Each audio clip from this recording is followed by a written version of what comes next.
I have a great time with my life, and I want to share it. I love living. I think that's infectious. It's something that you can't fake. Greatness is not this wonderful, esoteric, elusive, God-like feature that only the special among us will ever taste. You know, it's something that truly exists in all of us. It's very simple. This is what I believe, and I'm willing to die for it. Yeah. Period. It's that simple. I know who I am, and I know what I believe. I know who I am, I know what I believe. That's all I need to know. And that's all I need to know. So from there, you do what you need to do. Yeah. You know, and I think what happens is we make the situation more complex than it has to be. Because we're looking for complexity. There's got to be something complex to understand. It can't be that easy. No. We didn't grow up with the sense that where we were was where we were going to be. You know, we grew up with the sense that where we were almost didn't matter because we were becoming right. Something greater. The separation of talent and skill is one of the greatest misunderstood concepts for people who are trying to excel, who have dreams that want to do things. Talent you have naturally. Skill is only developed by hours and hours and hours of beating on your craft. I've never really viewed myself as particularly talented. Where I excel is ridiculous, sickening work ethic. You know, while the other guy's sleeping, I'm working. While the other guy's eating, I'm working. There's no easy way around it. No matter how talented you are, your talent is going to fail you if you're not skilled. You know, if you don't study, if you don't work really hard and dedicate yourself to being better every single day, you'll never be able to communicate with people, with your artistry, the way that you want. So the only thing that I see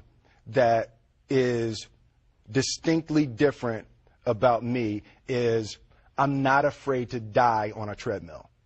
You might have more talent than me, you might be smarter than me, but if we get on the treadmill together, right, there's two things. You're getting off first, or I'm going to die. It's really that simple.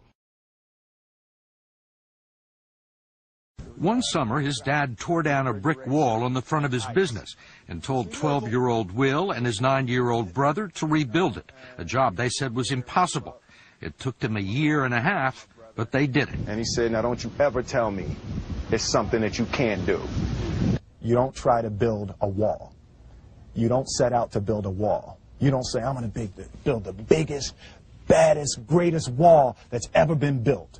You don't start there. You say, I'm going to lay this brick as perfectly as a brick can be laid.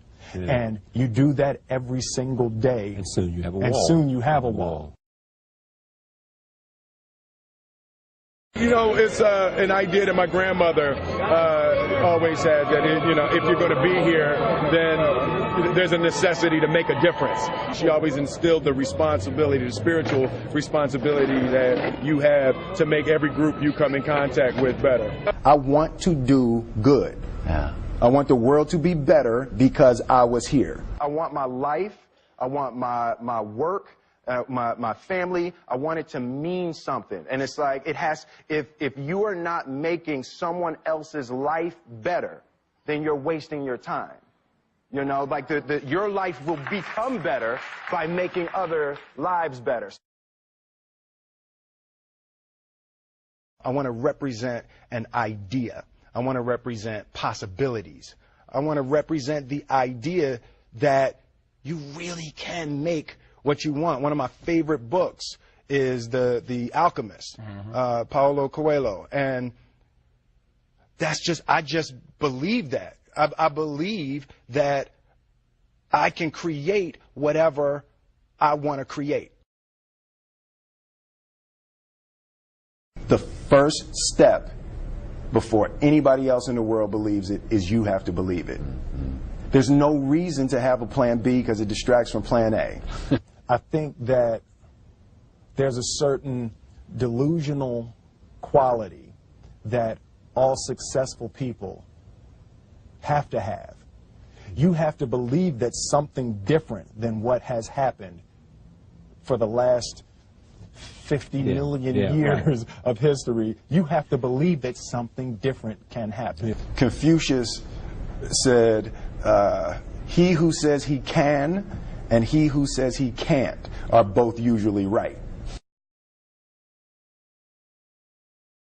Being realistic is the most commonly traveled road to mediocrity. Why would you be realistic? What's the point of being realistic? Just put up a barrier. Yeah, I'm going to do it. It's done. It's already done. The second I decide it's done, it's already done. So now we just got to wait for y'all to see. It's unrealistic to walk in a room and flip a switch and lights come on. That's unrealistic. Fortunately, Edison didn't think so. It's unrealistic to think you're going to bend a piece of metal and fly people over an ocean in that metal. That's unrealistic. But fortunately, the Wright brothers and others didn't believe that, and it just seems like such a ridiculous idea to me to embrace the idea that it's not going to happen and that's not real for that to happen. As soon as you say it, now you just made that real. Our thoughts, our feelings, our dreams, our ideas are physical in the universe. That if we dream something, if we picture something, if we commit ourselves to it, that is a physical thrust towards realization that we can put into the universe. That the universe is not a thing that's going to push us around. That the world and people and situations are not something that are going to push us around. That we are going to bend the universe and command and demand that the universe become what we want it to be. I study the patterns of the universe. There's a redemptive power that making a choice has, you know, rather than feeling like you're at effect to all the things that are happening. Make a choice, right? You just decide what it's going to be, who you're going to be, how you're going to do it. Just decide. And then from that point, the universe is going to get out your way. It's like, it's water. It wants to move and go around stuff, you know. You know, there's a flow of the universe that I've grown to know just how to go with it. I realize that to have the level of success that I want to have, it's difficult to spread it out and do multiple things. It takes such a desperate, obsessive focus. You really got to focus with all of your fiber and all of your heart and all of your creativity.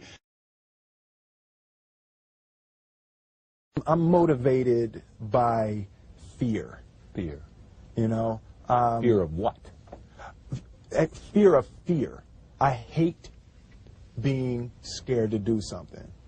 And I think what developed in my early days was the attitude that I started attacking things that I was scared of. It was Franklin Roosevelt said the only fear you have to fear is fear itself. Absolutely. Remember that? Absolutely. Yeah. You can't be scared to die for the truth. The truth is the only thing that's ever going to be constant. Don't ever let somebody tell you you can't do something. Not even me. All right? All right.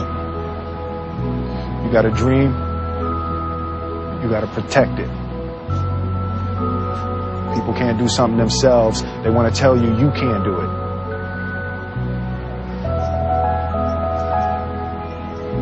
You want something, go get it. Period.